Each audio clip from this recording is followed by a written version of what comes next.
Hi, I'm Natasha Gutierrez, and this is One on One.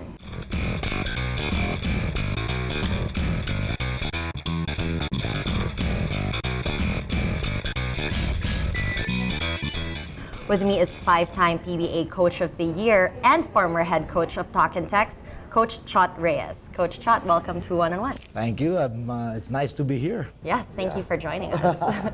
Okay, so how does it feel to be retired? Well, really ambivalent. It's mixed feelings. You know, first there's obviously the feeling of sadness because something that you've been doing for the past 20 years is just abruptly suddenly gone. Although we had prepared for it for more than a year now, I knew this time was coming. So there's that feeling of sadness, but also a feeling of relief, maybe. Yeah. Like I said, this is the first time I'm watching the PBA finals in 2 years, and it's nice, pala. It's nice to be watching, just sitting at home watching and not worrying about what am I gonna do tomorrow, scouting, or watching it as a spectator. It's very different from watching it as a coach because if you watch things as a coach, it's a very technical thing, but watching it as a spectator, you get to enjoy the game and. So that I guess that's part of it, just being retired from the PBA. But what really makes it difficult for me are the messages and the tweets and the Facebook posts I get from the TNT fans because they're really this pretty nakakalungkot stuff that they're posting. But like I said, it's part of life, so it's time to move on. What was your last season like? Oh, best way to describe it was a roller coaster ride. Mm-hmm. We won the championship in the first conference. The second, we started really poorly because we had all these injuries because that was our when we went to the All Filipino finals in this last season, that was our fourth straight finals. And so when we entered our fifth the tournament after the four straight finals, we were really a battered team. We were riddled with injuries. A lot of my players, aside from being injured, were actually very tired because our three main guys, Jimmy Lapag, Ranedel De Ocampo, and Kelly Williams, after our three final stints the last year, went straight to play for the national team. So, and then we went to the finals of the first tournament, the All Filipino. So by the second conference, we were a very, very, very tired team. So it was a roller coaster in that sense because from the high of winning the championship in the first conference, to the low and the fatigue of struggling in the second conference. But we made a turnaround. Just credit to the guys. They hung in there. We managed to get into the finals, and we brought a very strong BMEG team with the best import in the tournament. It was 7 games. We were 2 seconds away from winning another championship. So it was a high again of getting to the finals, but a really, really low to come within 2 seconds. 1.2 seconds of another championship and then losing it. So that's basically how the last season was. A lot of highs, a lot of lows. I guess I'm just talking about life, just life in general. Yeah. And then the last tournament, again, we started off really, really poorly, again, because of our injuries and our fatigue. But we made a big run, and we came within a knockout game of getting to the finals again. So, it was, like I always like to say, that's part of coaching, and that's part of sports. You win some and you learn some. Any regrets? Oh, not at all. My only regret is, not winning every game we coach because obviously every coach, if you're in sports, you want to win everything. So that's a regret. But other than that, I can honestly look at anyone in the eye and say that I gave it my best this past not only this past 20 years, I gave it my best. And in the end, that's really all I can ask of myself. So what can you say to people who are saying you're too young to retire? Are you going to be back? People are like, yeah, he's going to come back, What's going to happen? Do you know? I don't think they really know me that well, those who say it. Yeah, because it's too young for a coach to retire at 49. But couple of things. Number one, I'm retiring from the PBA. I'm not retiring from coaching because I'm gonna coach Smart Gilas for the next 2 more years. Hopefully, we make it all the way to the World Championships in 2014. But again, this was my 20th year coaching in the PBA. In the PBA, I started coaching when I was still in college, 1982. I was already coaching the Ateneo High School, the minor high school PAYA teams. So if you put that in, that's 30 years of coaching. Yeah. So that's too long. And for those who really know me, people know that there's a lot other than basketball coaching that I do. I'm the executive director of the MVP Sports Foundation. I'm into executive business and corporate coaching. I'm an entrepreneur. So there's a lot of things that I do aside from basketball coaching.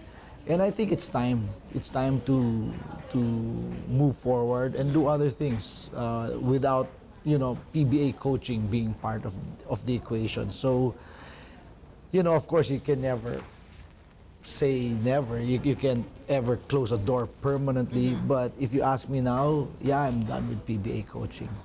As of now, I'm done, yeah. So now that you're done from PBA coaching, has there been a rivalry between you and Coach Tim Cone? Oh, always. But it's always been a healthy rivalry. We have a great amount of respect for each other. Right after our last game when we lost, I don't know if you read my tweet, I said, "And so it ends." Just my tweet. And Tim Cone automatically replied to it and he said, "It was a great run, you're a great coach, so on and so forth. We're gonna miss you, but now we're looking forward to you leading flag and country in the national team." So that just shows the kind of respect we have for each other. Yeah, we're rivals. We want to kill each other on the court, but off the court we're great friends. We're best of buddies, and there's a very different dynamic. But I'm not saying in the heat of the battle, he'll yell at me, I'll yell at him. It's part of the game. It's part of the game. Yeah, it's a very healthy rivalry. Okay. And now that Coach Norman Black is taking over the Talk and Text, how do you feel about that, and what advice would you like to give?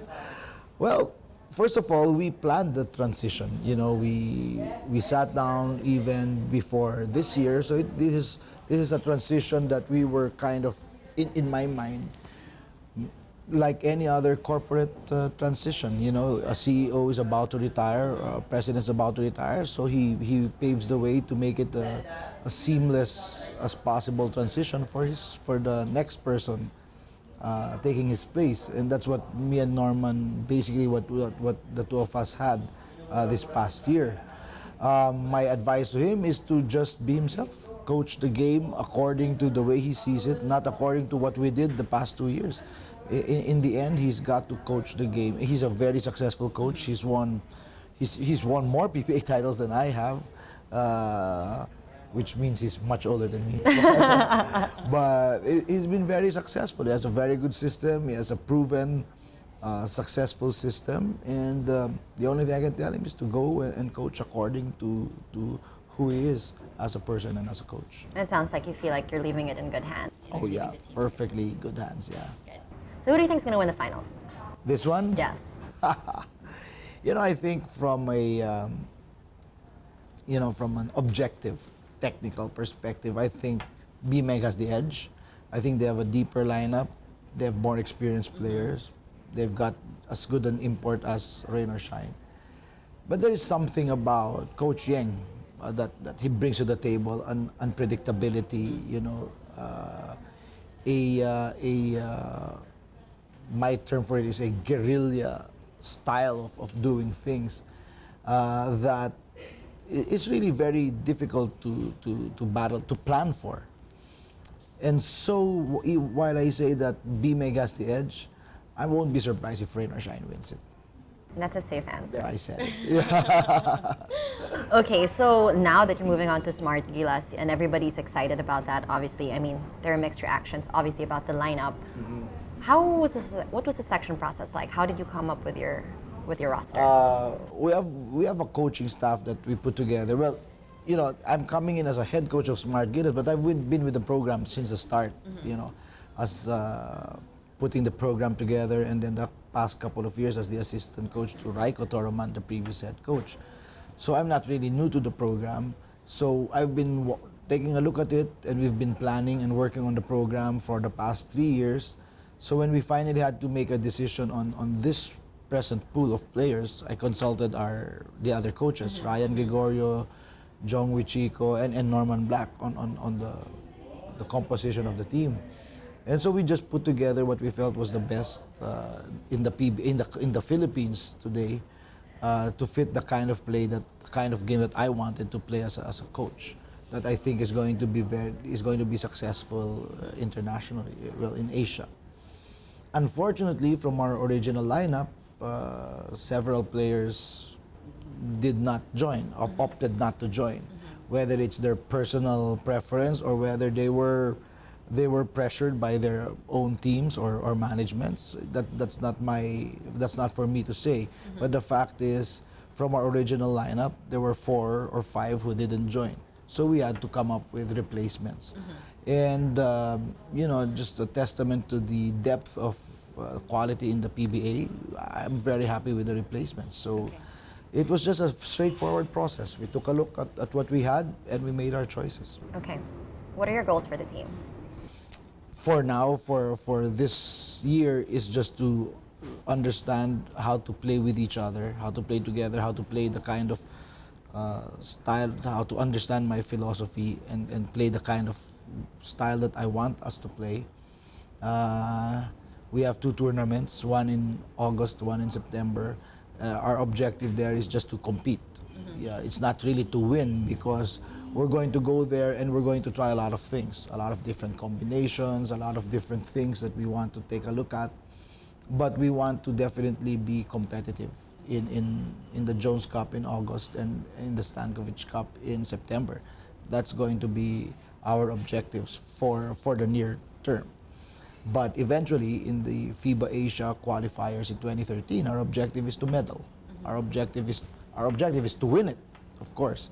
But the minimum is to medal, to win the bronze, because that's going to earn us a berth in the 2014 World Championships in Spain.